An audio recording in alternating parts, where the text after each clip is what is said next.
Hello everyone, and welcome back to the channel.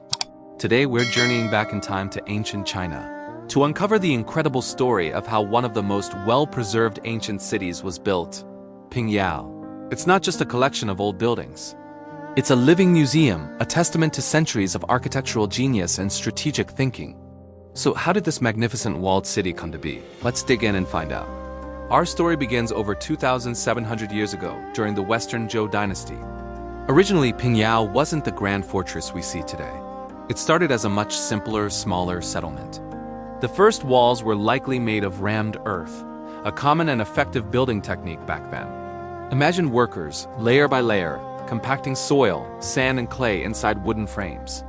It was a labor-intensive process, but it created surprisingly durable structures that could withstand the elements and minor attacks.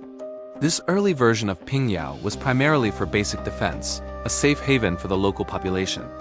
The real transformation, the one that gave Pingyao its iconic shape and strength, happened much later, during the Ming dynasty, specifically in the third year of the Hongwu Emperor's reign, which was 1370. This was a period of great construction and fortification across China, driven by the need to defend against northern threats.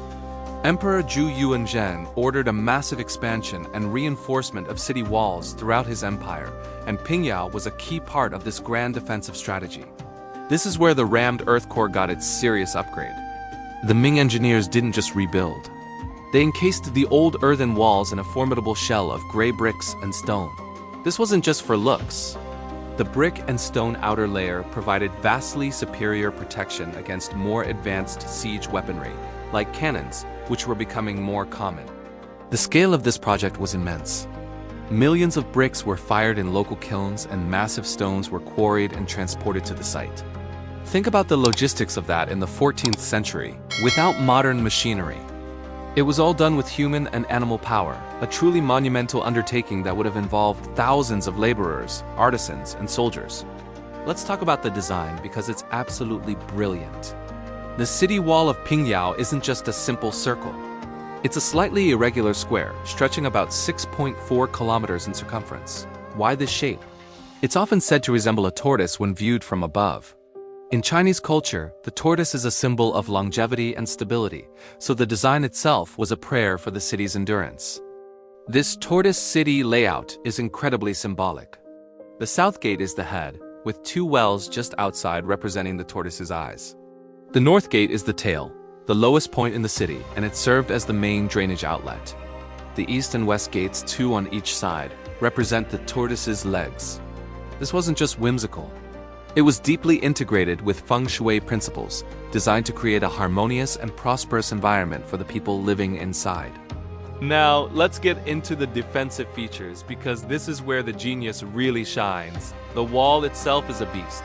It stands about 12 meters high. That's like a 4-story building, and it's wide enough at the top for several horsemen to ride side by side. This width was crucial for quickly moving troops and supplies to any point along the wall that was under attack. But a wall is only as good as its defensive structures. All along the top of the wall, you'll find 72 watchtowers, or maimian, which literally translates to horse face. These towers jutted out from the wall at regular intervals. Their purpose was to eliminate blind spots.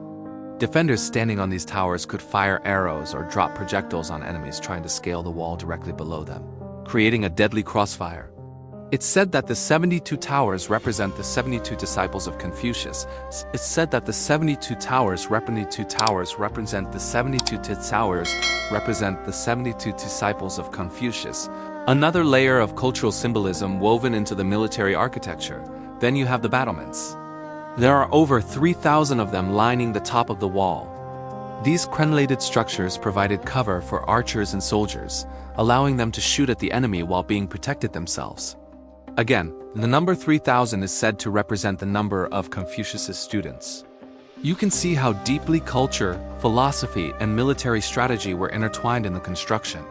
The city gates were the most vulnerable points, so they received special attention.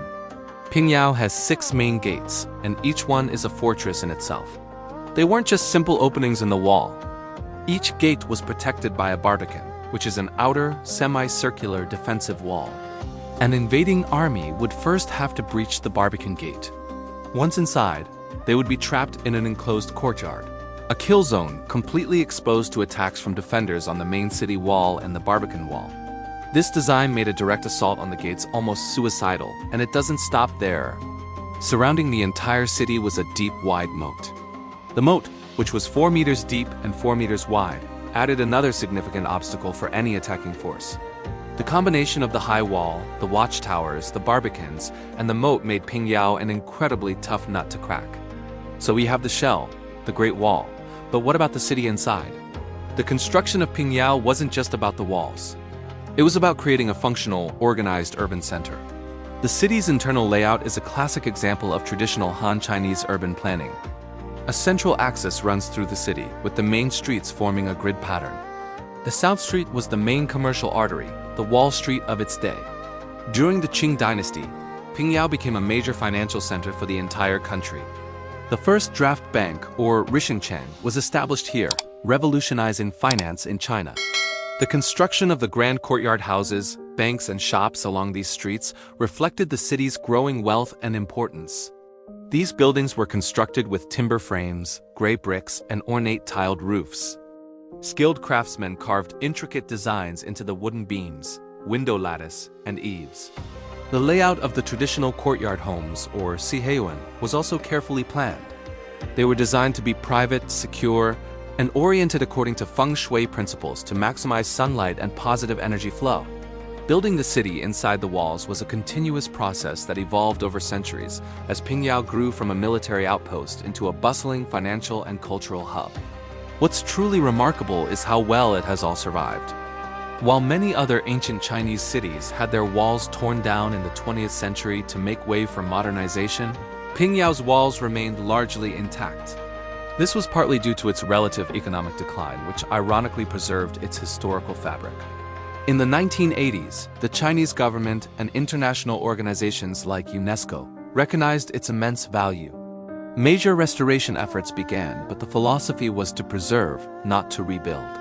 The work focused on stabilizing the original structures using traditional materials and techniques.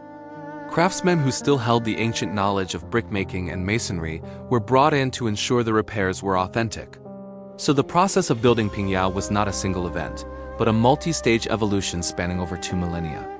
It began with humble rammed earth walls, underwent a massive military upgrade in the Ming dynasty that gave it its iconic form, and then flourished internally as a center of commerce and finance in the Qing dynasty. It's a story of strategic military planning, brilliant engineering, deep cultural symbolism, and finally, a fortunate preservation that allows us to step back in time today.